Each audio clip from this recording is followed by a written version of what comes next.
From the TBD studios, let's talk live with your hosts, Natasha Barrett and Melanie Hastings. Here. Well, stars like Oprah, Kim Cattrall of Sex and the City, and actress Cameron Diaz decided, or have decided so far, not to have children. And many non-celebrities are doing the same in their lives. That's right. And Sonja Lewis wrote the book. It's called Barrenness. She joins us now about this very topic. Good to see you, Sonja. Good to see you, Beth. So wherever you look, you've got the celebs, you've got the non-celebs, women everywhere, either putting off the decision or deciding, I'm not going to have children at all. This is something new, isn't it? Yeah, it's very new. I think that there is quite a big tradition, and it's obviously very important subject, whether to have children or not. But I think that women are making the decision not to have children. The Pew Research Center did some research that shows that 1 in 5 women beyond childbearing in the United States doesn't have children. It's interesting because if this were 20 years ago or more, and I think still now there's a stigma if you say, I've decided not to have children. Like I have a friend that has been married for 8 or 9 years and yes, they're cool with it. That's our decision. But when they tell other people that, they get this reaction like, what? Why? Can you not have them? Absolutely. I think that there are many stigmas around it, but one of them is that you cannot be fulfilled without being a mother. And as you say, you tell people, I don't have children, and they don't believe you. And one of the things that I wanted to do with my novel, The Barrenness, is to raise awareness about that and show that women can be fulfilled, whether they're a mother or not. Well, this is an issue that hits close to home for you because here you were, young 40s, making that very decision. Tell us about what was going through your mind. Yeah, I mean, it was a really emotional, tough decision for me because I was socialized in Southwest Georgia. I grew up in a very traditional family where I have 5 sisters and they each have children, 13 first cousins and they each have children. 13 first cousins? Yes. Oh yeah, that's a family right there. That's a family. And you know, female first cousins more than 13 if you count the guys. And they all have children. So I think when I started wrestling with the decision whether to have children or not, I realized that it was more about my socialization and more what was expected of me.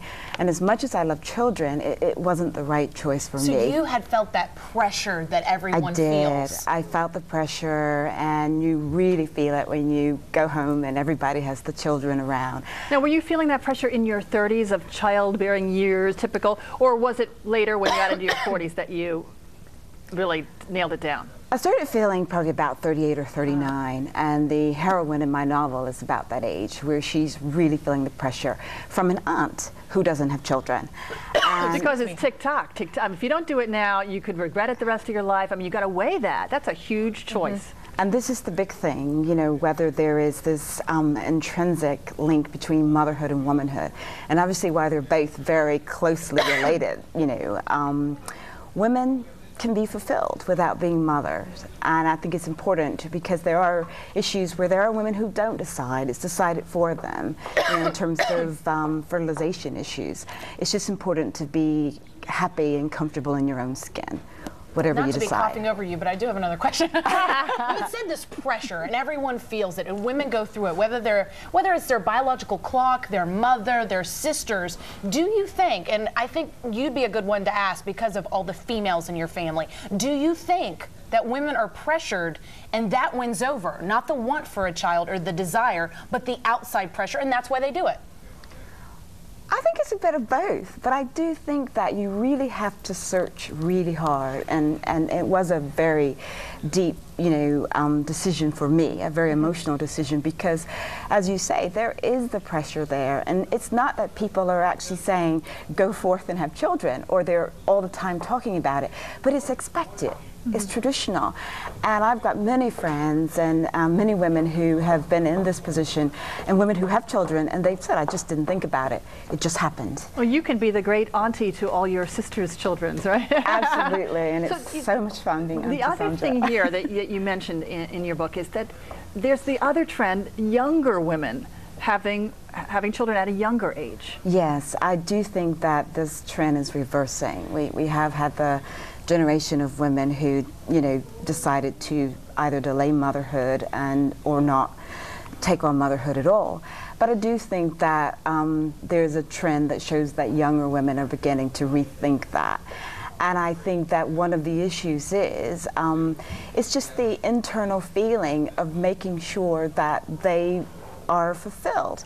And again, I go back to the reason that I really wanted to explore this subject through fiction.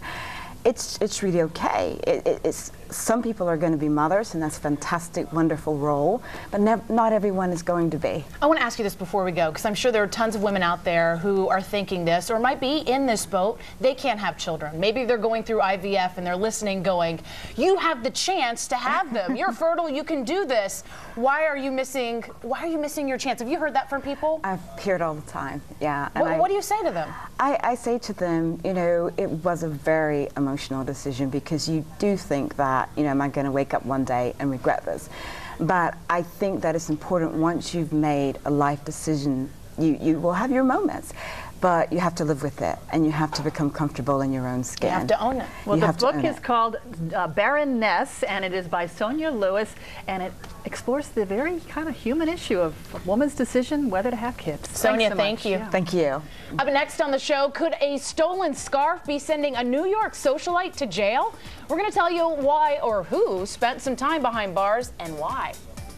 Plus, Kate Flannery from The Office is here to talk about her new musical comedy act. It's called Lampshades. And we also have easy weekend fun for the family. Angie Corley is here with a look at where you need to go. And you can check out our Facebook page, or you can check out our blog. It's tbd.com. Just enter in the keywords Let's Talk Live. We'll be right back.